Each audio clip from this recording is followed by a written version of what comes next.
Halo sahabat Indo Newspaper. Oke, lanjut kali ini kabar yang cukup heboh guys. Yang pertama kini datang dari World Bank alias Bank Dunia untuk Indonesia guys. Yang kabarnya baru-baru ini menyatakan bahwa negara kita Indonesia butuh waktu 70 tahun untuk bisa setara dengan Amerika. 70 tahun itu kira-kira kalian udah masuk di dunia mana tuh guys? Buset deh guys. Waktunya lama banget ya kan guys. Nah, lantas pertanyaannya, setara dalam hal apakah maksudnya? Mengapa waktu yang dibutuhkan Indonesia lama sekali untuk bisa setara dengan Amerika?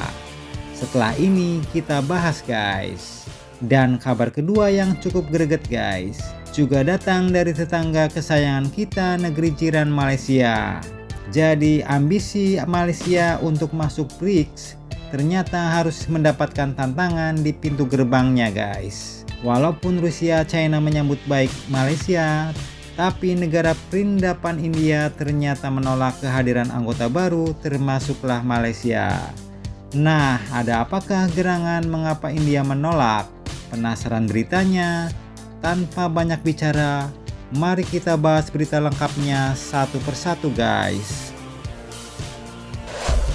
Oke, kabar pertama datang dari Bank Dunia yang baru-baru ini menyatakan bahwa negara kita perlu 70 tahun untuk setara dengan Amerika. Nah lo, 70 tahun, buset lama banget tuh guys. Oke, lanjut dikutip dari CNBC Indonesia. Jadi yang dimaksud setara dengan Amerika ini ternyata adalah pendapatan per kapitanya guys. Bahkan waktu 70 tahun ini menurut mereka Bank Dunia, Indonesia hanya bisa mengimbangi seperempat dari pendapatan per kapita Amerika Serikat. Dan sebagaimana diketahui, pendapatan per kapita Amerika saat ini berada di kisaran angka 80.300 US dollar. Artinya seperempatnya adalah sebesar 20.075 US dollar. Dan pendapatan per kapita Indonesia pada tahun 2023 kemarin, Bank Dunia mencatat baru sekitar 4.580 US dollar. Dan rentang waktu 70 tahun ini pun ternyata diungkapkan langsung oleh Kepala Ekonomi Bank Dunia, yaitu Mr. Indermit Gill, yang mengatakan seperti ini guys. Dia katakan bahwa dengan tren saat ini China akan membutuhkan lebih dari 10 tahun hanya untuk mencapai seperempat dari pendapatan per kapita Amerika. Indonesia hampir 70 tahun dan India 75 tahun. Bahkan Bank Dunia pun menganggap nasib 108 negara yang masuk dalam kategori berpendapatan menengah sebetulnya akan semakin sulit keluar dari jebakan pendapatan menengah atau middle income trap, dan itu termasuklah Indonesia.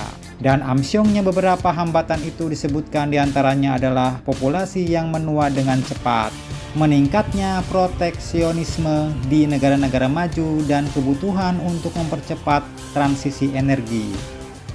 Lanjut kemudian, kondisi ini pun katanya diperburuk dengan negara-negara ini yang masih mengandalkan strategi kuno yang dirancang oleh pemerintahan negara-negara tersebut untuk keluar dari middle income trap, di mana katanya mereka terlalu lama bergantung hanya pada investasi dan mereka beralih terlalu dini ke inovasi.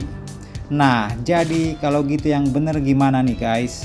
Bergantung pada investasi nggak boleh, mempercepat inovasi juga nggak boleh katanya.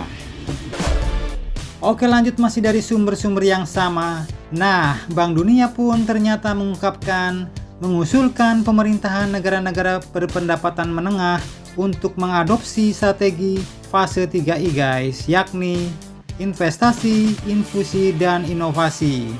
Dikatakan bahwa strategi itu pun dibagi ke dalam 3 fase tergantung kategori pendapatan per kapitanya. Yang pertama yaitu fase 1I, investasi, ialah khusus untuk negara-negara berpendapatan rendah. Dalam fase ini, negara-negara itu harus fokus untuk merancang kebijakan yang bisa meningkatkan investasi, hingga akhirnya mampu masuk ke dalam status negara berpendapatan menengah bawah guys. Kemudian fase 2I yaitu investasi dan infusi adalah ketika sudah naik kelas. Mereka harus bisa mengkombinasikan investasi yang masuk dengan infusi atau mengadopsi teknologi dari luar negeri untuk dimanfaatkan ke seluruh lini perekonomiannya, hingga akhirnya naik kelas ke tahap negara berpendapatan menengah ke atas. Dan lanjut ke fase 3I, yaitu investasi, infusi, dan inovasi. Ialah ketika sampai pada tataran pendapatan menengah atas, negara itu tidak lagi boleh mengadopsi atau meminjam ide teknologi dalam kegiatan produksi perekonomiannya, yakni mendobrak batasan-batasan pengembangan teknologi. Dan menurut Bank Dunia, kini negara Korea Selatan yang menjadi contoh negara paling berhasil dalam menerapkan ketiga fase strategi 3I ini guys. Dimana pada tahun 1960-an silam, pendapatan per kapitanya hanya 1.200 US dollar, dan pada tahun 1923 angka itu telah naik menjadi 33.000 US dollar. Nah, kalau negara kita Indonesia bagaimana nih menurut kalian guys? Apakah negara kita Indonesia benar-benar butuh waktu 70 tahun hanya untuk mencapai seperempat dari pendapatan per kapita Amerika? Silakan kalian adu mulut di kolom komentar.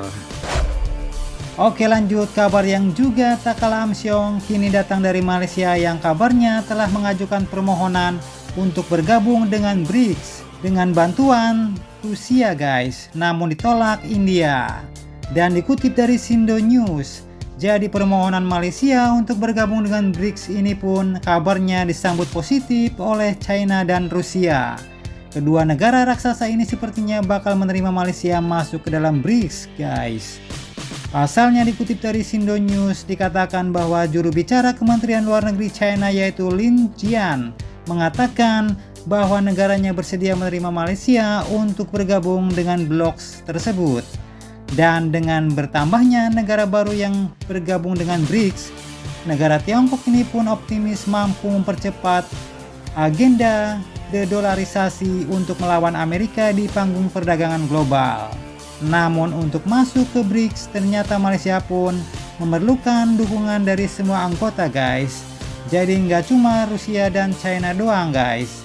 Dan amsyongnya kabar-kabarnya negara perindapan India ini pun menolak penambahan anggota baru ini. Di mana laporan terbaru pun menunjukkan bahwa India menolak gagasan ekspansi BRICS di tahun 2024. Pemerintahan Narendra Modi dikabarkan kini ingin menghentikan sementara penerimaan negara-negara maju. Penerimaan negara-negara baru termasuklah Malaysia selama 5 tahun ke depan. Jadi 5 tahun lumayan lama tuh guys. Mau masuk BRICS nunggu 5 tahun itu pun kalau semuanya sudah oke ya kan? Dan alasan India menolak ini pun katanya adalah karena India ingin menetapkan seperangkat aturan dan kebijakan yang jelas dalam 5 tahun ke depan dan tidak secara membabi buta menerima negara-negara baru. Nah, sepertinya isi dalam aliansi BRICS ini pun nampak-nampaknya masih belum jelas nih guys. Jadi aturan-aturan dan rancangan-rancangan kerjasama-kerjasama dalam aliansi ini sepertinya masih buram, agak abu-abu ya kan? Dan mungkin ya inilah alasan Indonesia lebih memilih OECD ketimbang BRICS. Mungkin lebih banyak untungnya kalau join dengan OECD.